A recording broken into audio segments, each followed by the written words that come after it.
no negarem que la nostra cultura religiosa és bastant pobra i que si a algú li preguntéssim quantes dones apareixen a la Bíblia, doncs les podria dir comptant amb els dits de la mà, diguéssim, no?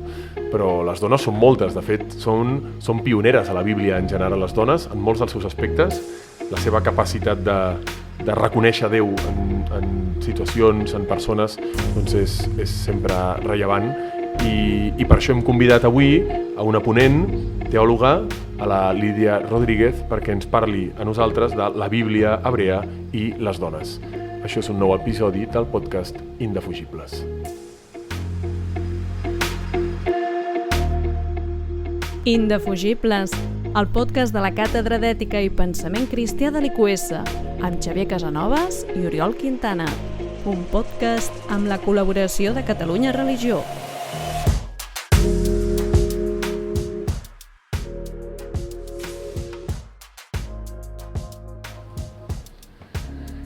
Bueno, Lidia, bienvenida a nuestro espacio de diálogo habitual aquí en IQS, en nuestro podcast Indefugibles. Pues muchísimas gracias, un placer estar con vosotros. Lidia es doctora en Teología Bíblica, profesora en la Universidad Hermana de Deusto, miembro de este grupo de investigación que tienen de posmodernidad, pluralidad y possecularidad, del que me ha hecho mucha ilusión ver que teníamos publicado un artículo en un número especial de una revista, pues los dos por separado, pero en el mismo número. Y ella es pastora evangélica también, ¿no? Lo cual yo creo que hace muy interesante el poder tener esta conversación hoy. A Lidia la hemos invitado en IQS, en este espacio que llamamos Divendres Loyola, un espacio de la comunidad de profesores y trabajadores de IQS, para ir reforzando nuestras líneas de misión, ¿no? Y una de ellas es la de la fe, ¿no? Entonces, a Lidia la hemos invitado para esto, para que nos ayude a entender un poco mejor nuestra fe. Y a veces, para preguntarnos por nuestra fe, nos va bien también preguntar por nuestros orígenes, ¿no? Los textos y las primeras personas, ¿no? Los pioneros, los que nos pueden decir algo de Dios. Bueno, ¿de qué nos hablarás hoy, Lidia? Pues os voy a hablar de unos personajes que lamentablemente muchas veces no son muy conocidos, y por otro lado etiquetarlos de personajes resulta también un tanto injusto porque los acabamos estereotipando. Como bien decías al comienzo de este podcast, nos suenan muchos nombres masculinos de la Biblia hebrea y del Nuevo Testamento, y sin embargo, junto a esos personajes masculinos vamos a encontrar en más ocasiones de las que creeríamos voces de mujeres. Y nos vamos a encontrar con diferentes problemas de los que vamos a hablar en este tiempo juntos.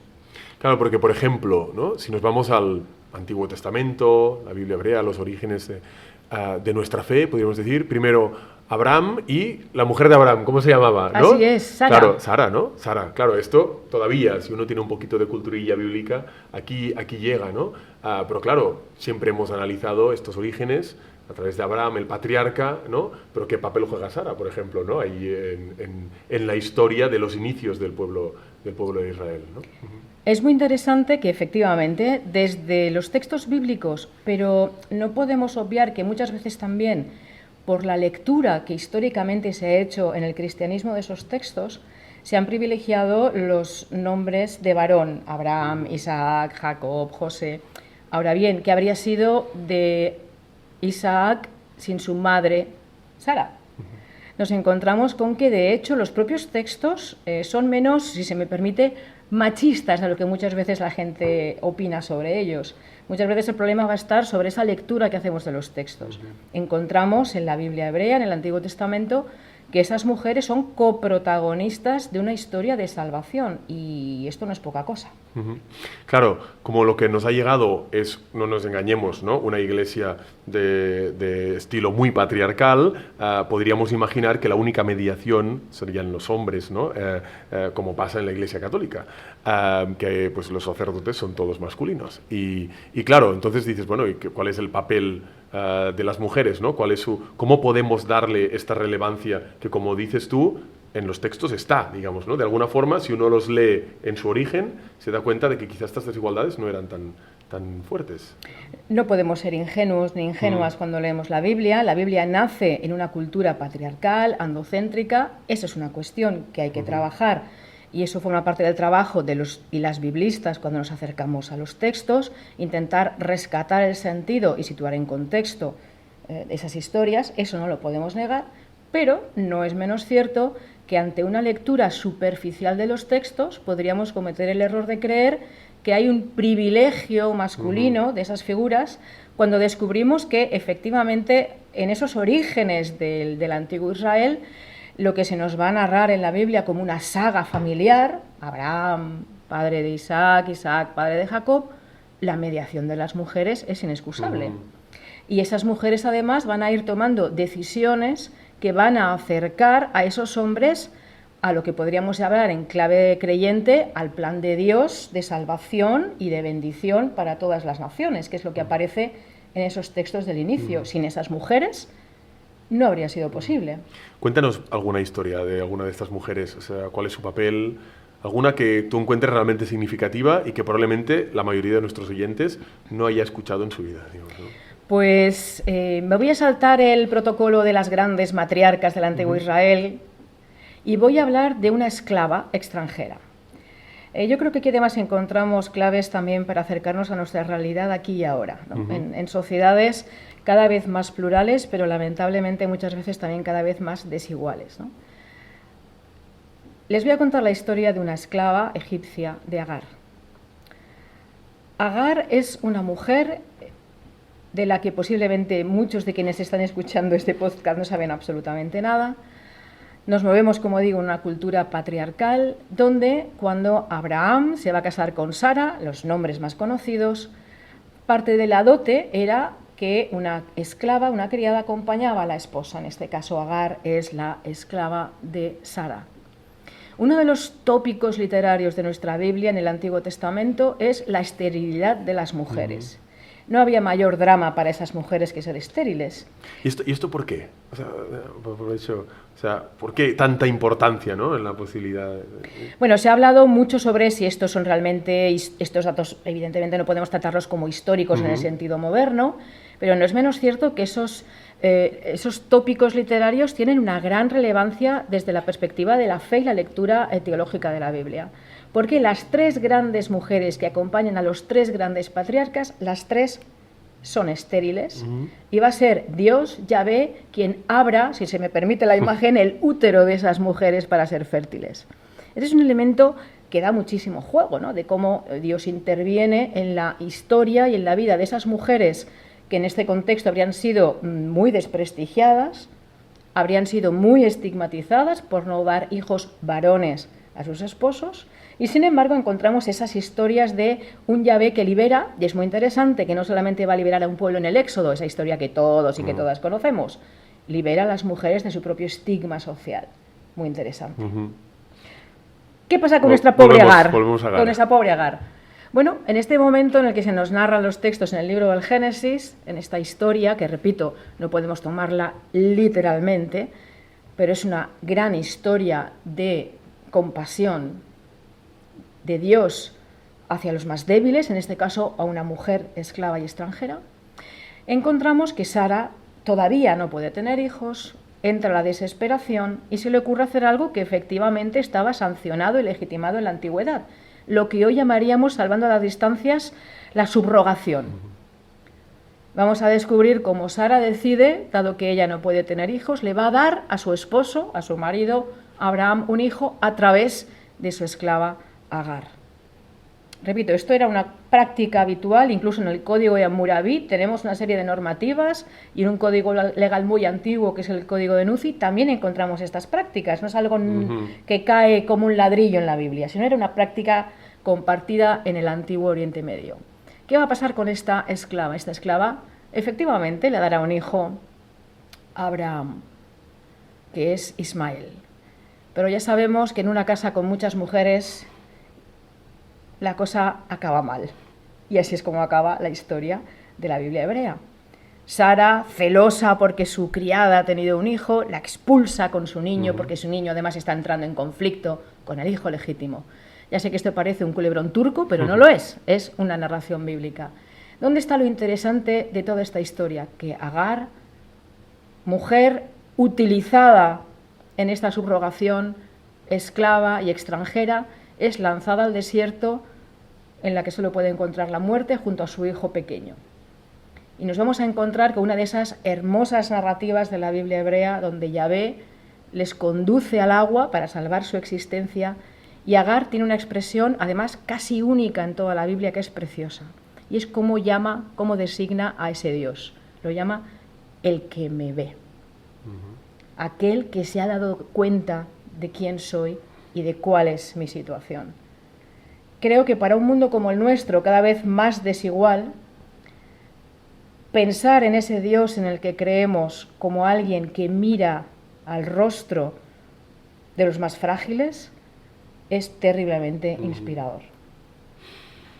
Está mal. Claro, por lo tanto, los hombres destierran a otros hombres o a mujeres, ¿no? Dios los rescata, digamos, ¿no? de este desierto, ¿no? Y esto lo vemos a través de esta historia, ¿no?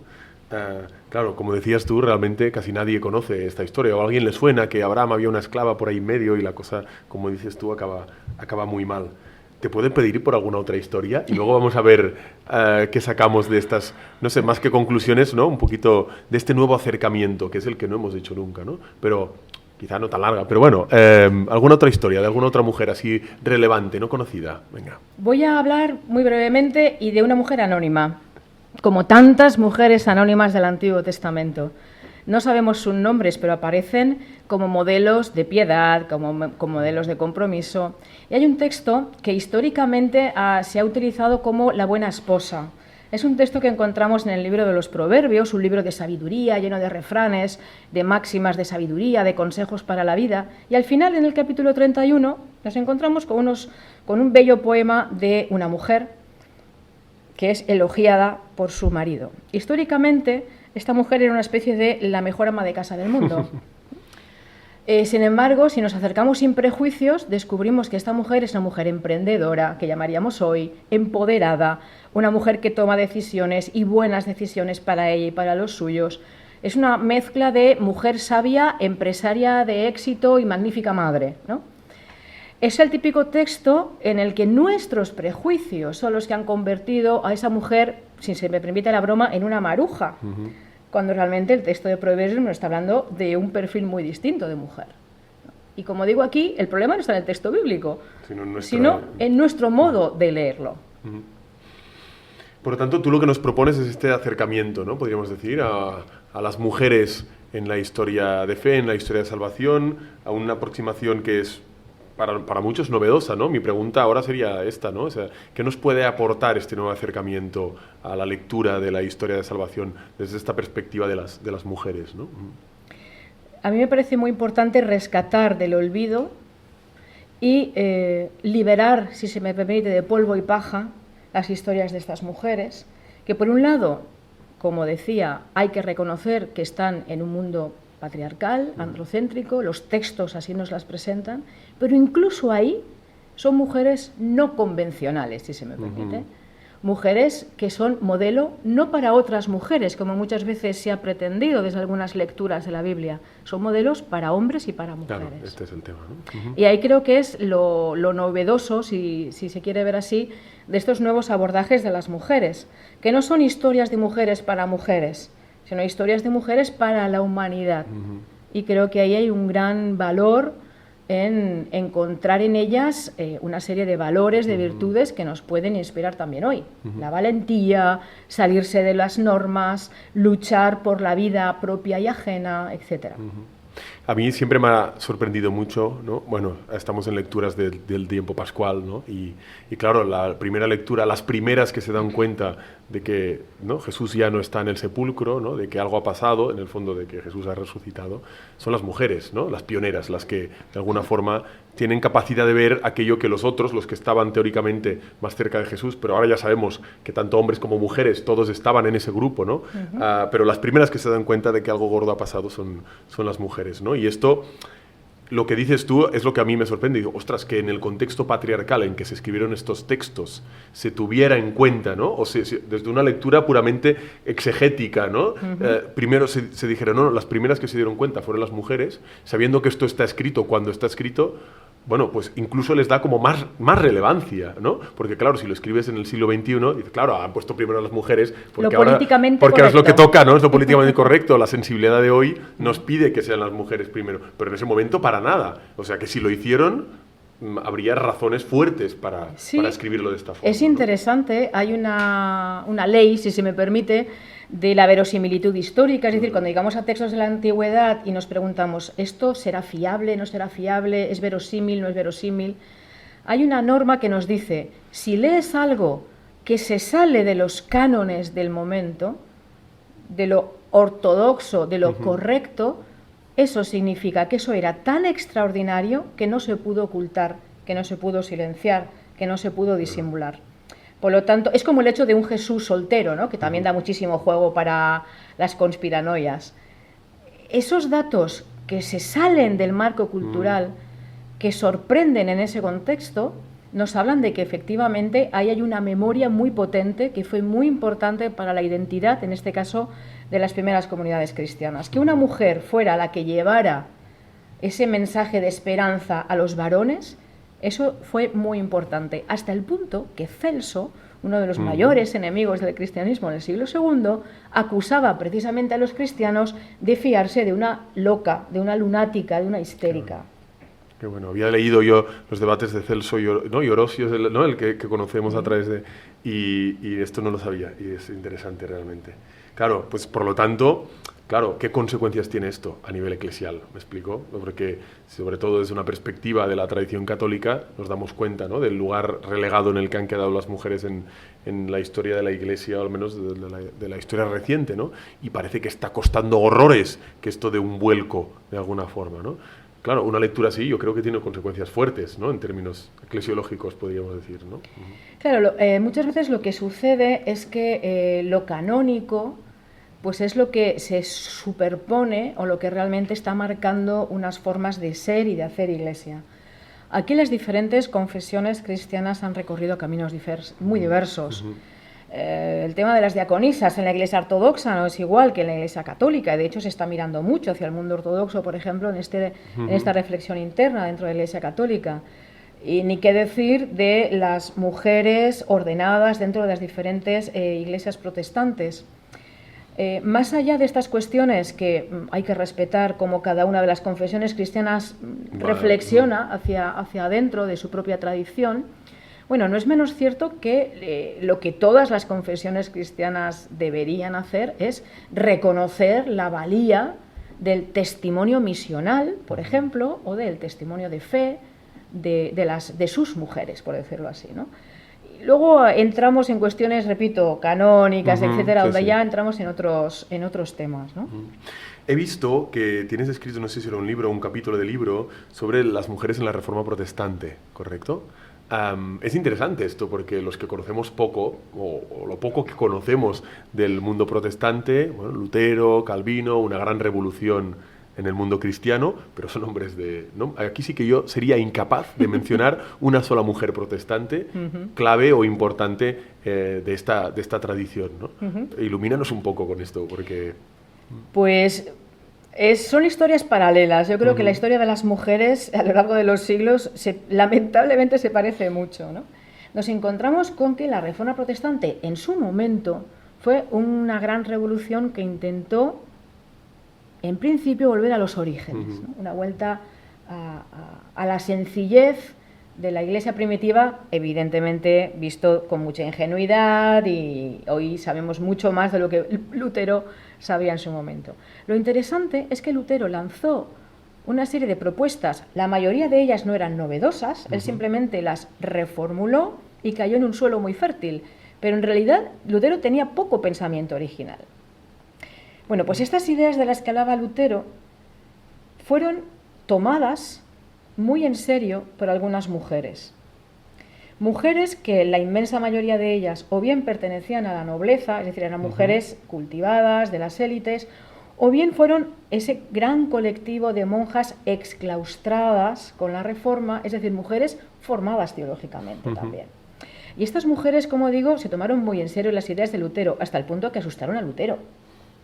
Porque cuando Lutero hablaba de que el bautismo nos hace iguales a hombres y mujeres, Estas mujeres dijeron, estamos completamente de acuerdo, queremos bautizar, queremos predicar, queremos administrar la Eucaristía, la mesa del Señor, como se llama en el mundo protestante, y fueron mujeres que en su momento dieron muchos pasos al frente, pero que apenas 30, 40 años después de que se iniciara el movimiento de la Reforma, fueron echadas hacia atrás. Marie d'Antier, por ejemplo, que es un gran personaje, una mujer muy importante, calvinista, esta mujer tenía unos debates teológicos de primer nivel, pero habría que leer las barbaridades que decía Calvino de ella, ridiculizándola, parodiándola. Y Katharina Zell, por ejemplo, otro gran nombre que también era calvinista, esta mujer fue en su tiempo una de las pocas voces que se levantó en contra de la persecución de ese otro movimiento protestante minoritario que eran los llamados anabautistas, que fue un colectivo que quiso llevar más allá la reforma de Lutero y los pobres acababan o ahogados en el río, y esto va en serio, por Lutero, o quemados en la Inquisición. Y Katharina Zell defendió este colectivo cuando ella no era anabautista. Es decir, un modelo impresionante en estos momentos difíciles, oscuros y violentos para aquella época. Y fue una mujer. Me parece súper interesante. Lo que pasa es que nos estamos quedando sin tiempo y no nos da para explorar mucho más. Claro, yo lo último que te diría es, en el contexto actual en el que estamos, que es un contexto de secularización a la par que pluralismo, ¿no? Que quiere decir que ahora cada uno va escogiendo su camino, podríamos decir, ¿no? Y esto no significa a veces rechazo total del mundo religioso, pero sí a veces ciertos sincretismos, ¿no? Cierta posibilidad de coger un poco de aquí y de allá. Yo tengo la impresión, esto es una opinión personal, que en el contexto también de revolución feminista en el que nos encontramos, este tipo de discursos, ¿no? De poner, ¿no? o de hacer una relectura de la historia creyente en clave de las mujeres, creo que ayuda bastante, hoy en día, ¿no? A acercar la religión, la espiritualidad, ¿no? Llamémoslo como queramos, al mundo secular, podríamos decir, ¿no? Tengo la impresión que estáis haciendo como un gran trabajo, todas las biblistas que estáis haciendo esto, o sea que en este sentido agradecértelo muchísimo, ¿no? Y por otro lado, ¿no? Bueno, lanzarte esta última pregunta, ¿no? ¿Cómo crees que acoge nuestro mundo secular, ¿no? Este tipo de discursos cuando hay a veces rechazo de la religión, o más que rechazo, indiferencia, pero que si se lo presenta con rostro de mujer puede haber quizá más atracción, ¿no? ¿Qué tipo de reacciones tú has encontrado? Pues vivimos en una situación extraña, porque desde algunos sectores de las confesiones cristianas estas lecturas son vistas bajo sospecha y paradójicamente desde el mundo secular también somos vistas bajo sospecha, ¿no? Es realmente un espacio que llamarían los antropólogos liminal, ¿no? En ese espacio de tierra de nadie, pero que precisamente por eso es extremadamente creativo y permite reflexionar desde estas otras claves. En el mundo secular, y quiero resumirlo en una única frase, hay un absoluto desconocimiento acerca de estas perspectivas. Si preguntamos a un agnóstico, a un ateo, o lo que es más propio de nuestro contexto social, que en realidad no podemos hablar tanto de ateísmo, de agnosticismo, sino de anticlericalismo, la mayoría de las veces, si rascas un poco lo que hay, es una percepción muy negativa de la institución eclesial. A las mujeres se nos mete exactamente en el mismo saco, ¿no? Y muchas veces se asumen esas lecturas machistas de siglos atrás sin saber absolutamente nada de estas otras lecturas liberadoras de los textos y de esas mujeres, ¿no? Por lo tanto, queda camino por recorrer aquí, queda camino. Bueno, Lidia, muchísimas gracias. Un placer. Y bueno, pues a ver si da, ¿no? El tema y sobre todo para nuevos encuentros y nuevas investigaciones también en este campo en el cual yo creo que hay mucho todavía por difundir y por conocer, ¿eh? Gracias, Lidia, y a los oyentes, pues nos escuchamos en la próxima edición del podcast Indefugibles.